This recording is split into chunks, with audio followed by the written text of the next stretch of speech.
세 번째 사람은 조금 더 가요. 공격도 견딥니다. 근데 여기 보세요. 22절에 보면 가시떨기에 뿌려졌다는 것은 말씀을 들으나 세상의 염려와 재물의 유혹에 말씀이 막혀 결실하지 못한다. 얼핏 보면 21절의 환난이나 박해보다 22절의 염려와 재물의 유혹이 더 약한 것처럼 보여요.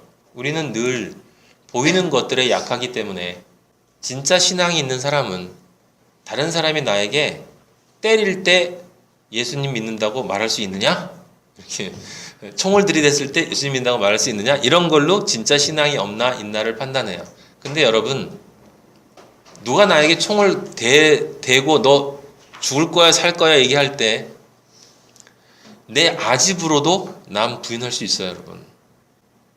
저 같으면 옛날에 가장 싫은 게 뭐냐면 제 인간적인 마음으로 가식적으로 사는 거. 늘 가식적이었으면서 가식적인 인간이 제일 싫었어. 그래서 가식적으로 산다는 것보단 차라리 죽는 게 낫다. 이렇게 생각하는 사람들 있죠. 심지어 여러분도 아시는 것처럼 그 전태일 같은 사람은 자신의 몸을 불살랐어요. 누굴 위해서? 노동자들을 위해서. 그들을 위해서 불을 태운 것이, 자기 몸을 불태운 것이 노동자들의 영혼을 구했나요? 지금 노동자들이 전부 풍요로워졌나요? 그건 뭐 둘째 문제고, 그 노동자들 가운데 한 사람의 영혼이라도 그 사람이 자신의 몸을 불태운 것으로 구한 적이 있냐라는 것이 중요해요. 그래서 성경에선 예수님이 이렇게 말씀하시는 거예요. 네 몸을 불사르게 내어줘도, 네 몸을 불사르게 내어줘도 진짜 겉으로 외부에 막 이렇게 들어와서 너 예수 믿을까 안 믿을까? 믿는다 그러면 너 죽인다 할 때 사람의 마음이라는 게 어떤 마음이 있냐면 남들이 나를 강하게 때리면 오히려 더 강하게 나가는 거 있죠. 예수님을 믿지도 않으면서 막 박해하면, 제가 그랬거든요. 어렸을 때 아버지가 교회 갔다 오면 막 때렸어요. 저 교회 더 열심히 나왔어요. 왜요? 저희 아빠가 미워서. 맞는데 더 나갔어요. 안 때렸다면 안 나갔을 거야. 때려서 나갔어요. 왜냐면 얄미워서. 오기로. 그래, 한번 나 때려봐라. 난 나가고야 만다. 무슨 얘기예요? 정말 힘든 건 바깥에서 오는 공격을 이겨내는 게 아니라 내 안에서 일어나는 유혹을 이겨내는 거예요, 여러분. 보이지 않는 것이 보이는 것보다 더 중요해요. 왜 그러냐? 또 다른 이유가 있는데, 보이는 공격을 이겨내는 거는 누가 봐도 멋있어 보여요. 누가 봐도 인정할 만해요. 와, 저 사람 진짜 신앙이 있구나. 그런데 내 안에서 일어나는 유혹을 이겨내는 건 아무도 몰라. 아무도 그걸 칭찬 안 해줘요. 아무도 너 대단하다 얘기 안 해줘. 너 신앙을 지켰구나 라고 얘기 안 해요. 왜? 그건 아버지밖에 몰라. 그래서 아버지를 확실히 믿지 않는 사람들은 유혹에 쉽게 넘어가요. 있는 것 같으시다가도 잠깐 없으시다고 해두고 또 나중에 회개할 땐 있는 것 같으시다가 또 나중에 유혹이 들어오면 또 없는 것 같으시다가 이렇게 반복을 합니다. 13장 여러분 7절 보세요. 7절 같은 얘기 있는 앞에 부분에 거기 뭐라고 쓰여졌냐면 이렇게 쓰여있어요. 덜어는 가시떨기, 지금 얘기한 염려, 세상 염려 걱정인데 세상의 유혹, 가시떨기, 그게 가시떨기래요, 여러분. 가시라는 단어를 여러분 잘 기억해 놓으세요. 그게 가시래요. 가시는 찌르는 거예요. 찌르는 거. 근데 그 가시가 뭐라고요? 세상 염려, 재물의 유혹이래요. 실제 세상 염려와 재물의 유혹은 전혀 날 찌르는 것처럼 느껴지지 않아요. 그런데 성경은 뭐라고 하냐면 그게 널 찌르는 거야. 그래서 가시떨기 위에 떨어짐에 그 다음에 뭐라고 써있냐면, 보세요. 뭐라고 써있죠? 가시가 자라서 라고 써있어요. 가시가 자라서. 욕심이 잉태한 즉 죄를 낳고 죄가 자라서 사망이 되는 거예요. 유혹과 이 염려, 이런 것들은 그냥 있지 않고요. 일단 시작하면 커져요. 제 경험상 그래요. 제 자신이 늘 그랬었기 때문에 아버지를 만나기 전에 어떤 걱정이 하나 생기면 그 걱정에 대한 상상이 이제 증폭이 되면서 그 걱정이 내 머릿속에서 점점 커집니다. 그리고 그 걱정의 결론까지 내려요. 그런 다음에 큰일 났다 이렇게 되고 그걸 어떻게 해결하지? 라고 하면서 해결할 수 없어. 그럼 또 절망해요. 혼자서 다 해먹어. 예, 다 해먹어요. 가시는 자라요.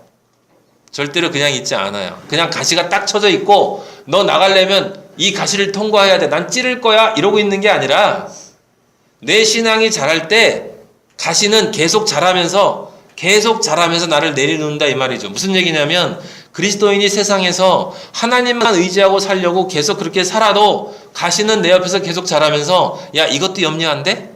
야 솔직히 너 돈 좀 있어야 되잖아. 너 솔직히 너 취직 안 하고도 견딜 수 있어? 너 솔직히 너 지금 누구도 없이 외롭게 혼자 살 수 있어 그렇게? 사람들이 너 지금 안 알아주잖아. 너 그리스도인이라면 뭔가 하나님이 축복한 사람이면은 그래도 남들한테 좀 버젓이 보여야 될 거 아니야? 너 지금 너무 삶이 초라한 거 아니야? 요거만 하면 요 직장만 들어가면 월급이 요만큼 준다는데 그럼 네 세상에 좀 피고 그다음에 남들한테 좀 뿌듯하게 보이지 않겠니? 좀 그럴듯하게 믿어야 남들이 볼 때도 야 예수님 믿으니까 저 사람 잘 됐네 라고 믿을 거 아니니? 라고 유혹해요. 성경은 분명히 이야기를 했는데 인간의 영혼은 오직 하나님의 말씀에 의해서만 변화될 수 있다.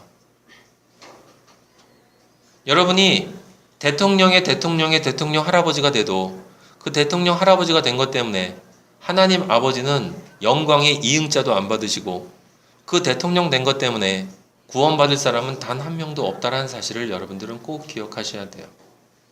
그래서 예수 그리스도를 믿고 요셉처럼 총리가 돼서 훌륭한 그리스도인임을 보여주자, 다니엘처럼 총리가 돼서 세상을 바꾸자 라고 얘기하는 거짓말에 속으면 안 돼요. 우리 예수님은 총리 되는 일에 관심 없으셨고 세상을 바꾸는 일에 관심 없으셨어요. 예수님은 오직 진리만 선포하다 그 진리를 거부하는 사람들에 의해서 십자가에 달려 돌아가셨어요. 근데 그걸 자신의 삶의 영광으로 알고 그렇게 살다 가셨어요. 왜? 그렇게 초라하게 별 볼 일 없이 그렇게 죽어버리냐 이 말이죠. 저도 실제 어렸을 때 그렇게 생각을 했거든요. 가룟 유다가 예수님을 배반하는 장면만 읽을 때마다 와 요렇게만 했으면 안 배반했을 텐데 요렇게만 하면 예수님이 살 텐데 그 생각을 자꾸 하는 거예요. 그리고 십자가에서 한번 딱 내려와 주시지. 내려올 수 있는데 한 번만 내려왔다 올라가시지. 한 번만 내려와서 하나님이라는 거 증명하고 자 이제 증명됐지 이 자식들아 라고 얘기하고 십자가 자 이제 근데 이제 증명됐으니까 나 올라간다. 다시 올라갈 수도 있는데 그리고 부활하신 다음에 왜 제자들한테만 나타내 말해요. 헤롯한테도 가고 빌라도한테도 가고 유대인들한테도 가서 야 나 살았지 봐 증명됐지 이래도 안 믿을 거야? 라고 얘기할 수 있잖아. 근데 예수님은 아무한테도 안 나타났어요. 왜요? 그들은 봐도 안 믿을 걸 알기 때문에. 들을 귀도 없고 볼 수 있는 눈도 없는 사람들에게 들려주는 것은 하나님이 원하시는 바도 아니고 볼 수 없는 사람들에게 나타나는 것도 하나님이 원하시는 바가 아니에요. 그리스도인은 오직 하나님이 하라고 하는 대로만 살다가 가는 거예요. 그게 하나님이 가장 기뻐하시는 것이기 때문에. 무슨 일을 해서 내가 하나님께 영광 돌릴까요? 내가 음악을 하면 콩쿠르에 입상해서 저는 크리스찬이고 이 모든 것을 하나님께 영광을 돌립니다. 이러면 하나님께 미스코리아 나가서 미스코리아 된 다음에 이 모든 영광을 하나님께 돌립니다. 하나님은 그런 싸구려의 영광 받지 않아요. 하나님은 예수 그리스도와 같이 자기를 부인하고 자기 십자가를 지고 하나님의 아들로 이 세상에 존재하나 마치 소금처럼 이 죄악 세상에 녹아버려서 보이지 않는 그런 존재지만 아버지가 보실 때 소금이라는 그 존재로 살아가는 그 존재를 아버지는 뭐라고 선언해 주시냐면 그래 네가 바로 세상의 빛이다 라고 얘기하시는 거예요. 세상 사람들이 볼 때 빛이 아니라 아버지가 볼 때 빛이어야 한다고요. 여러분 세상 사람들이 볼 때 빛된 존재가 되라고 교회에서는 여러분은 세상의 빛이 되어야 합니다. 세상의 빛은요, 빌 게이츠나 그런 사람들이 세상의 빛이죠. 슈바이처나 법정 스님이나 이런 사람들이 세상의 빛이죠. 하나님이 이야기하는 세상의 빛은 하나님이 네가 세상의 빛이라고, 네가 죽어있는 세상에서 정말 내가 원하는 그 말씀으로 존재하고 있구나라고 오직 하나님만이 인정해주는 그 사람이 하나님은 빛이다라고 인정해 주시는 거예요. 그래서 예수님은 세상에서 아무도 인정해주지 않았는데 세상을 구원하러 온 빛이다라고 하나님이 말씀해 주신 거예요. 진짜 빛이다. 광명한 새벽별이다. 이제 아침을 이루게 하실, 모든 밤을 걷어버리고 아침을 이루게 하시고 세상에 진정 빛을 가져다 주실 그 빛이다. 근데 그 빛을 수많은 기독교인들은 이 세상 사람들의 빛으로 착각을 하고 있다라고 하는 거예요.